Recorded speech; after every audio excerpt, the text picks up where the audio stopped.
Hello guys, welcome back to Fab classes. तो जैसे कि आप जानते हैं कि हमने गांधीयन एरा के ऊपर एमसीक्यू सीरीज़ स्टार्ट की हुई है। आज उसी का पार्ट 4 है। तो चलिए टाइम को बिना वेस्ट किए वीडियो अपने लेक्चर को स्टार्ट करते हैं। तो आज का फर्स्ट क्वेश्चन है, द स्पिनिंग व्हील चरखा become a symbol of national freedom and self reliance during Gandhi's time because it represent. तो चरखे का सिग्निफिकेंस क्या था, मतलब वो क्या दर्शाता था, क्या रिप्रेजेंट करता था। वो सिंपली कहता, उसका ये मतलब था the boycott of foreign goods and promotion of स्वदेशी, कि हमने फॉरेन गुड्स को बाइकआउट करना है और हमने जिसे है स्वदेशी, अपने जिसे कहते हैं इंडियन मेड गुड्स को प्रमोट करना है। तो इसका राइट आंसर आएगा सी। तो नेक्स्ट क्वेश्चन की ओर बढ़ते हैं। क्वेश्चन नंबर 32 की ओर बढ़ते हैं हम। Who अकम्पाइड Gandhi during the Dandi March.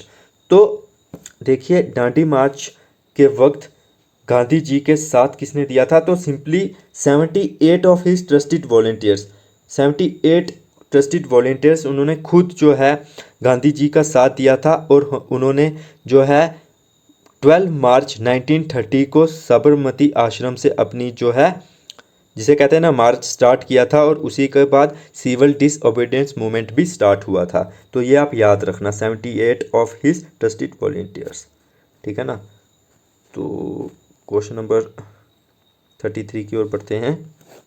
What was the main outcome of the second round table conference. तो सेकंड राउंड टेबल कॉन्फ्रेंस का मेन आउटकम क्या हुआ था, तो सिंपली गांधी जी इंडिया वापस आ गए थे बिना किसी एग्रीमेंट के बाद, और जिसके बाद गांधी जी को जेल में भी डाल दिया गया था। गांधी जी की डिमांड्स को पूरा नहीं किया गया था, इसीलिए वो विदाउट एनी कंसेंट वापस आ गए थे। तो इसका राइट आंसर आएगा A, Gandhi return to India without any concrete agreement. तो क्वेश्चन नंबर 34 की ओर बढ़ते हैं।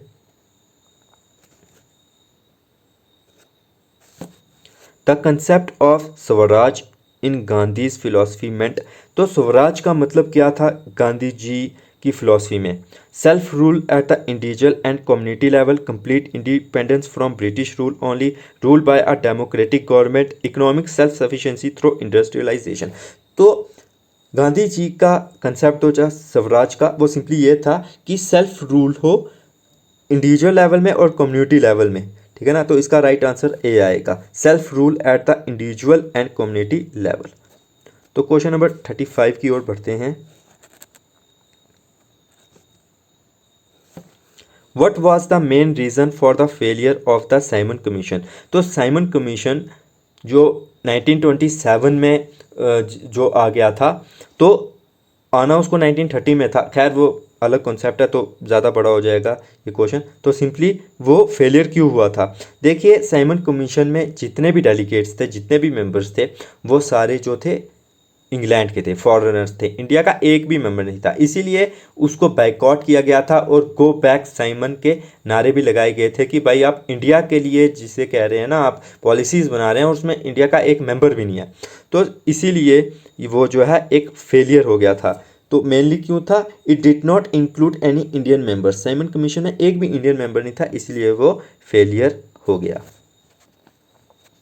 तो question number 36, Gandhi's concept of Bhoodan movement was attempt to. देखिए बुद्धन मूवमेंट जो है उसका सिंपली क्या मतलब था, बुद्धन मूवमेंट देखिए वो कॉन्सेप्ट तो गांधी जी का था, पर ये बुद्धन मूवमेंट जो है लॉन्च किसने की थी, तो ये लॉन्च की थी विनोबा भावे ने, ठीक है ना। तो ये याद रखना कि विनोबा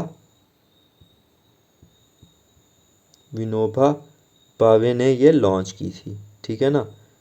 ओके, और इसका सिग्निफिकेंस क्या था, या फिर ये क्या कहती थी, तो ये सिंपल कहती थी बड़े लैंडलॉर्ड्स को कि आप वॉलेंट्री डिनोट कर दो कुछ लैंडलेस को, यानी कि जिनके पास ज़मीन नहीं है उनको आप थोड़ी सी ज़मीन दे दो। तो सिंपली ये बुद्धन मूवमेंट ये कहती थी। तो आपने ये याद रखना है कि बुद्धन मूवमेंट मतलब वो क्या कहती थी, तो वो persuade landlords to voluntary donate land to the landless. तो ये आपको स्टेटमेंट याद रखनी है कि भाई इसका मतलब है कि आप वॉलेंट्री जो लैंडलॉर्ड्स हैं वो डोनेट कर दें लैंड थोड़ी सी लैंडलेस को। और ये लॉन्च किसने की थी, तो विनोबा भावे ने की थी। और किसके कॉन्सेप्ट पर की थी, गांधी जी के कॉन्सेप्ट पर की थी। तो उम्मीद है कि आपको समझ आया होगा। क्वेश्चन नंबर 37 की ओर बढ़ते हैं। What was the main objective of the Ahmedabad milk strike off 1918? देखिए, चंपारण सत्याग्रह के बाद गांधी जी ने की थी क्या? Ahmedabad milk strike.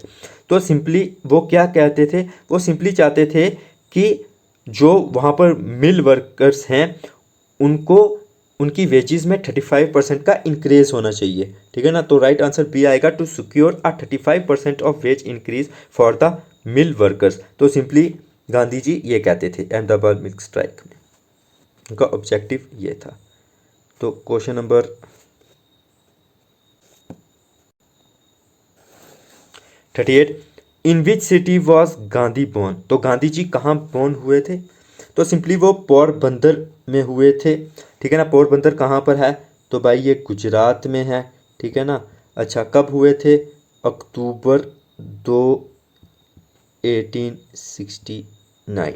तो ये याद रखना आप कि पोरबंदर गुजरात, अक्टूबर 2 1869 में, ठीक है ना, गांधी जी बोर्न हुए थे। हालांकि ये काफ़ी बेसिक क्वेश्चन है पर कभी कभी आ जाता है, और अगर ना आए तो फिर समझ लीजिए कि बड़ा काम ख़राब हो जाता है।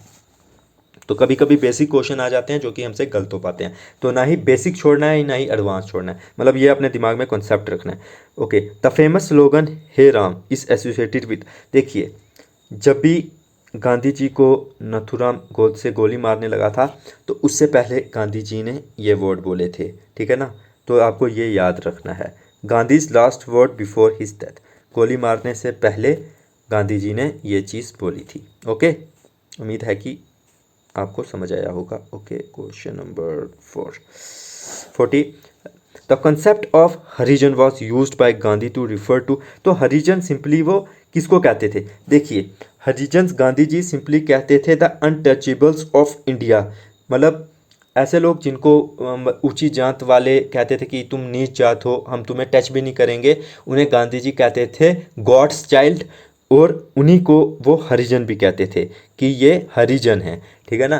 तो ये ऐसा अनटचेबिलिटी वगैरह ये कुछ नहीं होता, इसको अबॉलिश करना चाहते थे। तो दोस्तों, हमने गांधीयन एरा के ऊपर इंपॉर्टेंट 40 क्वेश्चन MCQs किए हैं जो कि काफ़ी ज़्यादा इंपॉर्टेंट होंगे आपके अपकमिंग एग्जाम्स के लिए। तो उम्मीद है कि आपको समझ आया होगा। तो अब मिलेंगे नेक्स्ट सेट ऑफ MCQs के ऊपर। बाय।